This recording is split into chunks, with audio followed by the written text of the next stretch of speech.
याला राजहंस पक्षी म्हणतात.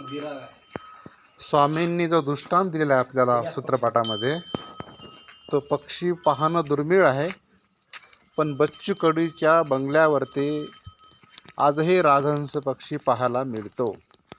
हे दृश्य आम्ही या व्हिडिओमध्ये दाखवत आहोत. या व्हिडिओला आपण सर्वांनी लाईक करा, सबस्क्राईब करा आणि शेअर करा आणि राजहंस पक्षी पाहण्याचा आनंद घ्या.